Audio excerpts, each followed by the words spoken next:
Over the years, I've seen a lot of different videos saying, oh no, this is the end of RV life. They're coming after us. But nothing has made me as concerned as what I'm starting to see now. And those are the no residential camping signs. I have been seeing them pop up all over the place. I think that the RV community, those of us who live full-time in vans, buses, cars, RVs, I think that we are really at risk.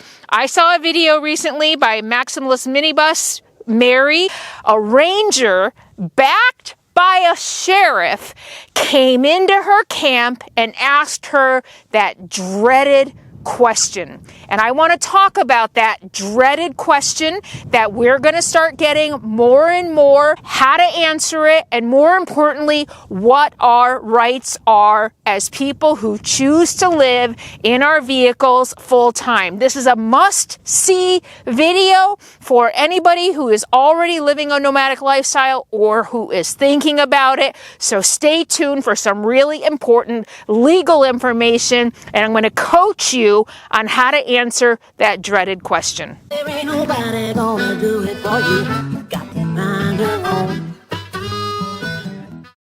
When I started this lifestyle almost 10 years ago, it wasn't nearly as popular as it is now. It has exploded, partly because of YouTube. And like all good things, as soon as they become popular, they become different and sometimes dangerous and sometimes illegal. And that is what I'm concerned about with these signs that I'm seeing pop up all across the country. These signs, and they always say camping limit 14 days. And then right underneath it, no residential camping allowed. I've talked about this a little bit in my travels before, but I don't think I've ever made a video dedicated to this.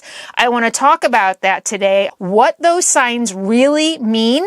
Is it illegal for us who live full-time in our vehicles to camp in national forests and public lands if our only home is our vehicle? Does no residential camping allowed mean that we are not allowed to stay there within the rules? And secondly, what I'm going to talk about is if, like Mary from Maximalist Minibus, and I'm going to put a link to her video in the video description and a pinned comment below so you can watch her experience for yourself. She handled it perfectly, but I got from the video that there might need to be some coaching for people who live on the road, who may not understand how to deal with law enforcement when they are faced with them. And we're going to talk about that in the second half of this video. I'm going to tell you how to answer the important question you might be asked and some alternatives and what your rights are.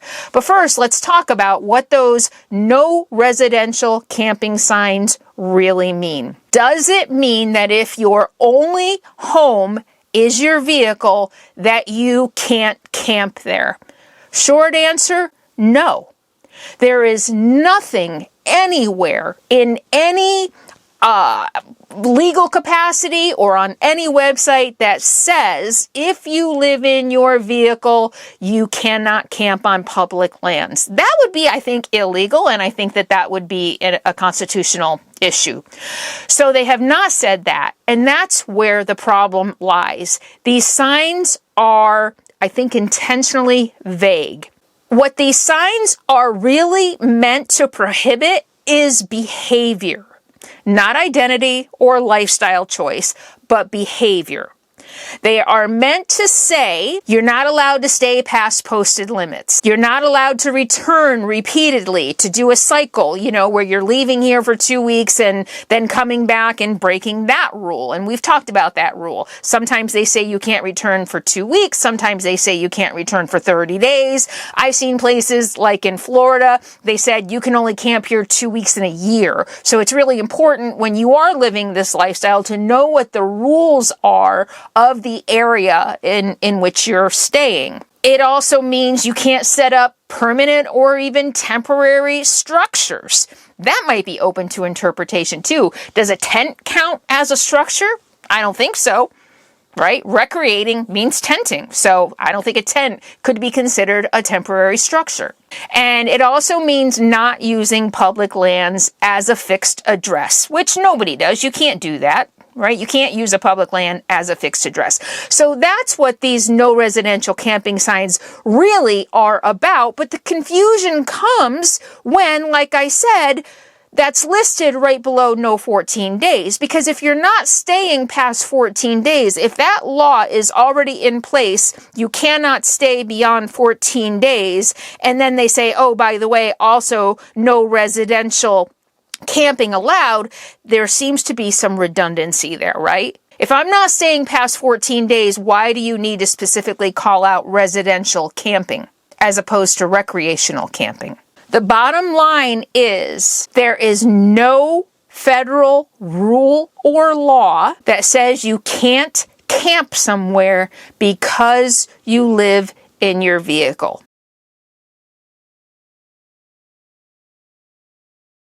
I want to say that again. There's no federal law or rule that states you can't camp somewhere solely because you live in your vehicle. Period. So the problem, as I said earlier, is that these signs and these rules are vague. And when there are vague rules, it gives local law enforcement and local ranger districts a lot of discretion in how they want to handle this.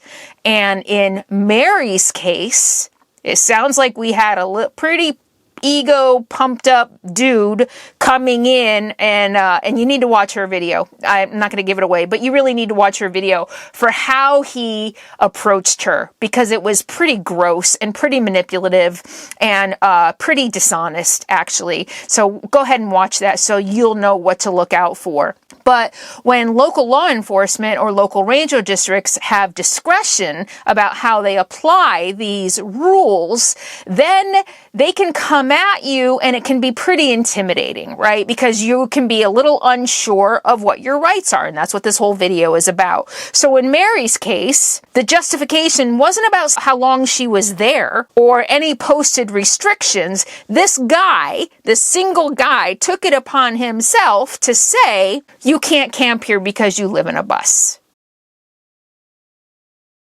Is really what it boiled down to.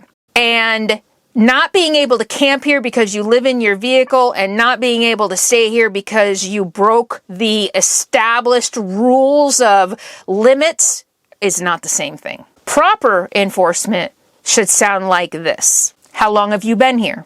He did ask that. When did you arrive? Are you aware of the stay limit?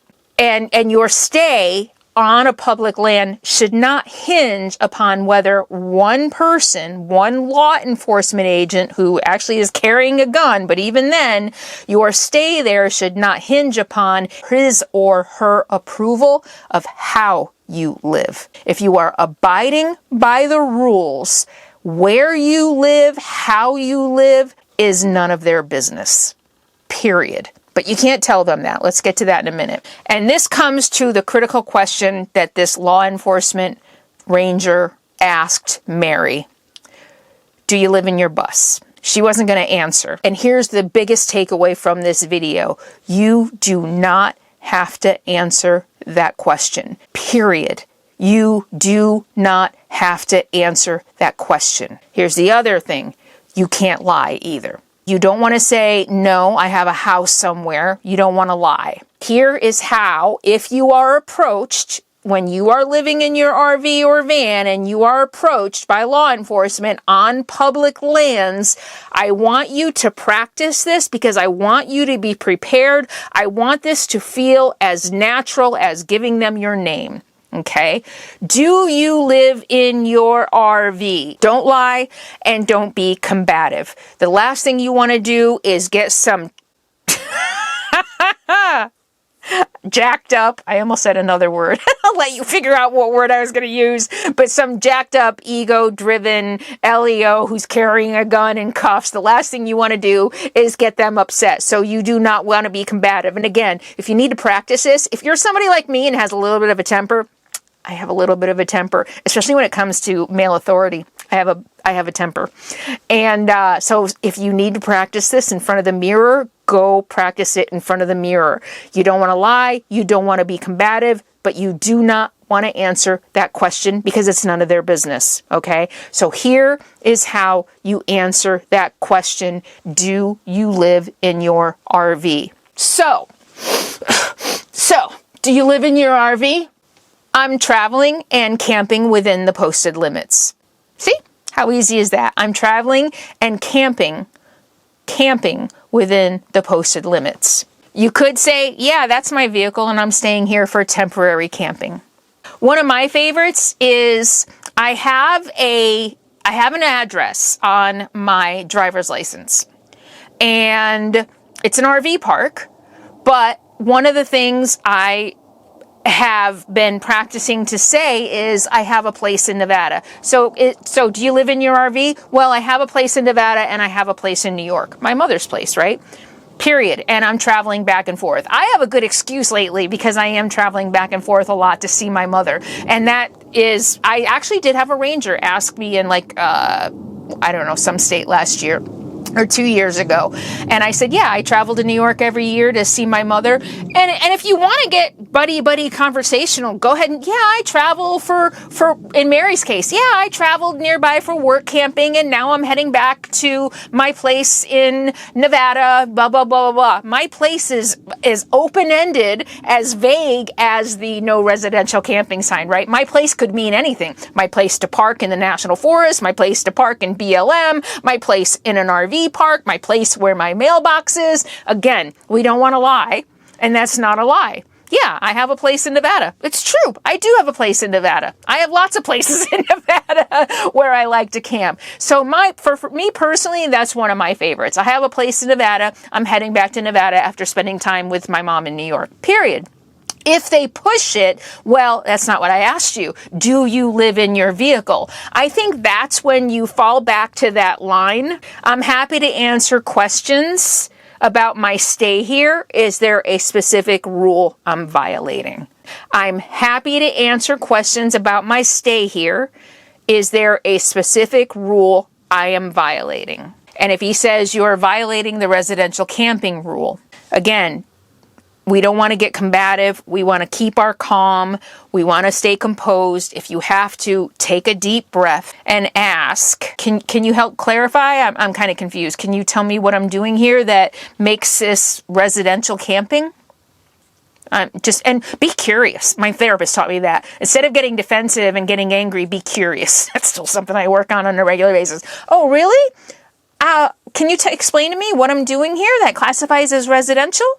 I've only been here 3 or 4 days. I'm kind of confused why you're considering me a residential camper. And if they keep pushing, if this ranger really has it in for you and keeps pushing, you can clearly say, I'm not intending to establish residence here. I'm moving on in a few days. I'm using the area temporarily well within the stay limits. So I'm not really sure I understand. If they tell you have to leave, just leave. And you know what? If the officer still wants to get combative or accusatory, or if they start moving closer to you or reaching for the cuffs, then just say, you know what? I'm going to leave. I'm leaving. The last thing you want to do is get in a situation where they feel the need or the desire to arrest you. So if it starts to feel like it's getting too escalated, then just say, you know what? I'm going to leave. Or like Mary did, Mary walked away. She felt her blood rising. I'm really proud of you, Mary. I can imagine how hard that was. She felt her blood rising and she just walked away and left her friend to have a conversation with law enforcement. So it can be kind of hard to walk away if you're the only one there. She had a backup, so that was really good for her. But if you're somebody like me who is living alone out here, you can't just walk away, mid-sentence of law enforcement. But what you can say is, you know what? I'm just going to leave. I'm just going to leave right now and pack up and leave. You don't want to get in a situation where you've made them mad and they feel like they need to win something, right? You're not there to win. And I know this is really hard stuff to think about, but again, I want you to practice this when this video is over. Choose the 1 or 2 or 3 lines that suit your situation best, that feel most comfortable to you, and start practicing them every day. Even if you think they're wrong, you do not want to argue this on the side of the road or in the middle of a forest. They will win. Okay, so walk away. And I just want to make one thing very clear. This isn't about being anti-law enforcement, anti-ranger. The rangers in our national forests and our public lands do a very important job, and I recognize the challenges that they are up against. Unfortunately, there are a lot of bad actors out here. Everywhere I go, I see filth and just people are gross. You know, I mean, there are really bad things out here. And those are just the things that we as full-time nomads see, like the disgusting garbage and the human feces and, I mean, the just pollution, just all kinds of stuff. They actually encounter people who are breaking laws. Meth labs used to be like grow fields and things like that. Now that it's legal, I'm not sure there's so much of that. People who are on the run, you know, they are really encountering some dangerous stuff out here. This is about knowing your rights as an American, as a citizen, as someone who has chosen, whether you are out here because of economics or like me, someone who just chose to live a different kind of life. This is a choice that supposedly, as an American, land of the free, we should be allowed to make. I've had a few interactions with law enforcement and rangers over my 10 years, and they're all usually fine and very friendly. But here's the other thing I want to remind you. They come off as very friendly. And again, watch Mary's video. They try to approach you very friendly and very non-threatening, but remember they're doing a job. No matter how friendly, how communicative, how curious they are, they're doing a job. If they're in a car and they're in a uniform and they've got a gun, they're on duty. Don't ever forget that. So be careful with how much you share. How you choose to live your lifestyle, what structure you call home, is none of their business, period. So just because you live in an RV or a van or a car or a bus or a trailer does not erase your rights as an American and as a human being. These signs really don't mean or shouldn't mean people like you aren't allowed. I think it's just another layer to give local law enforcement more wiggle room to make sure the rules are followed. The 14-day limits, not setting up structures. And we do see them mostly in highly trafficked, highly populated areas outside of cities like Flagstaff, where Mary was. I'm seeing them now outside of Las Vegas. I've seen them in other areas around the country outside of bigger cities, bigger hubs, where there really is a larger unhoused population. And that's really where they're popping up. And that's a whole other video. It's a whole other conversation about criminalizing homelessness, right? So it really is about enforcing laws that are already on the books. This isn't about how we choose to live or even how we choose to recreate. Who gets to define what recreation looks like? I'm recreating, right? So, like I said, these signs don't mean people like you are not allowed. But when they're enforced that way, and there are always going to be a few people who want to enforce it that way, who, for whatever reason, want to just say, because you live in your vehicle, you're not allowed to be here. And that's a personal preference. That's not a rule. That's not a law.